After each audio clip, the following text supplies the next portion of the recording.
Olen Ulrikka Lehto ja työskentelen DHL:llä hinnoitteluasiantuntijana Merirahdissa. Opiskelin tuotantotalouden insinööriksi Kymenlaakson ammattikorkeakoulussa Kotkassa.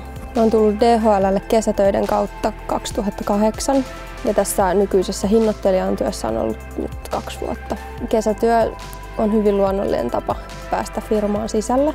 Siinä on mahdollisuus osoittaa, että teet työsi hyvin ja onko sinusta tällä alalla.